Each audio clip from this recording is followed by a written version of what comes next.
Hello viewers, আসসালামু আলাইকুম। আমার চ্যানেলে নতুন একটা রেসিপি দেখার জন্য আপনাকে আরও একবার স্বাগত জানাচ্ছি।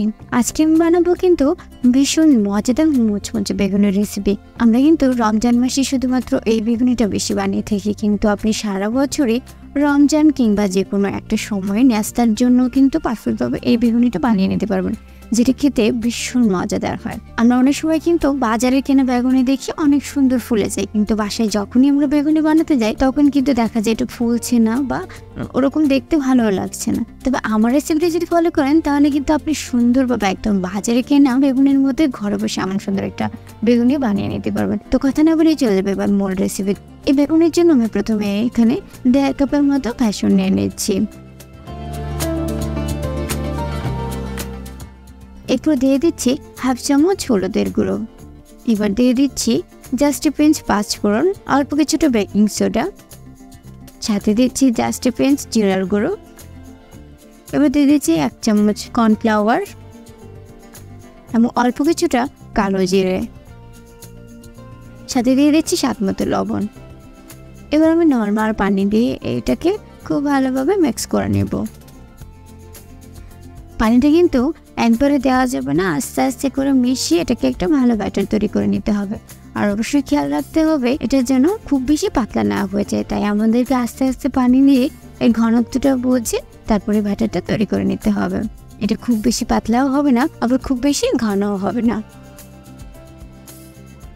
তো আমি হাত দিয়ে কিছুক্ষণ মিক্স করে এরপর আমি মিক্সার দিয়ে ওটাকে আবার একটু মিক্স করে নিচ্ছি, এতে করে ভালো একটা ব্যাটার পাওয়া যাবে।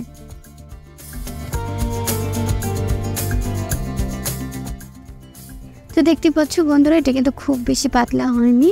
তো মিক্স করা হয়ে গেলে এর মধ্যে আমি 2 চামচ চালের গুঁড়ো দিয়ে দিব, এতে করে আরও বেশি বেগুনিটা খেতে কিন্তু ভালো লাগবে এবং অনেক বেশি মুচমুচে হবে।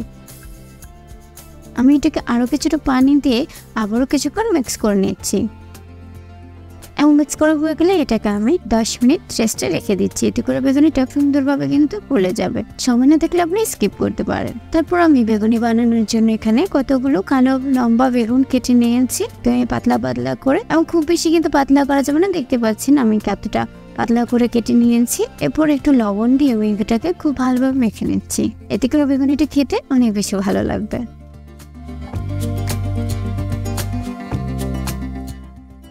এবার আমি চুলায় একটি প্যান বসিয়ে তাতে পর্যাপ্ত পরিমাণে তেল দিয়ে তেলটাকে গরম করে নিচ্ছি। তারপর যে ব্যাটারটা আমরা রেস্টে রেখেছিলাম সেই ব্যাটারটাকে আবারও কিছুটা নেড়ে চেড়ে একসাথে মিক্স করে নিচ্ছি। এরপর সে বেগুন থেকে একটা বেগুনের স্লাইস নিয়ে এভাবে দুপাশটা ঘুরিয়ে ঘুরিয়ে কিন্তু লাগিয়ে নিচ্ছি।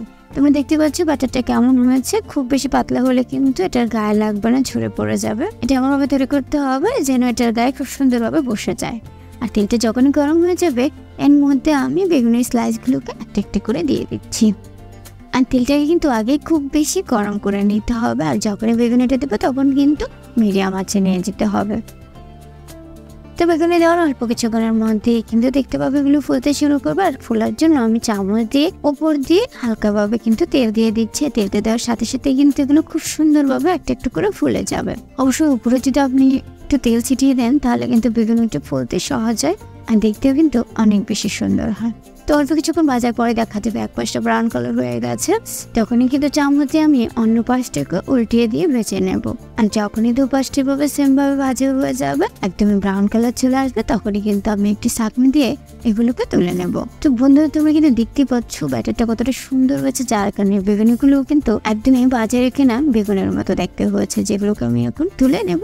এবার আমি সার্ভ করে দেখিয়ে দিচ্ছি এটা কতটা সুন্দর এবং পারফেক্ট হয়েছে। আমি আশা করছি আমার আজকের রেসিপিটি তোমাদের ভালো লেগেছে। আর আমার রেসিপিটি যদি ভালো লাগে তো প্লিজ আমার চ্যানেলটাকে সাবস্ক্রাইব করে দিও। তো বন্ধুরা, তোমরা যদি আমার রেসিপিটি ফলো করো তাহলে কিন্তু একদমই বাজারে কেনা বেগুনের মতো আমি ফুলকো এবং মুচমুচে বেগুনি তৈরি করে নিতে পারবো। আমি আশা করছি আমার আজকের রেসিপিটি তোমাদের ভালো লেগেছে। আর আমার রেসিপিটি যদি ভালো লাগে তাহলে প্লিজ আমার চ্যানেলটিকে সাবস্ক্রাইব করে দিও। আর যারা আমার রেসিপিটি ফলো করে আমার সুন্দর সুন্দর বেগুনি বানিয়ে নিচ্ছ তারা আমার কমেন্ট বক্সে জানাবে তোমাদের বেগুনি বা রেসিপিগুলো কেমন হচ্ছে। আমি সবসময় চেষ্টা করবো তোমাদের জন্য নতুন নতুন কোনো রেসিপি নিয়ে হাজির হতে। সবাই তোমরা সবাই অনেক বেশি ভালো থাকবে।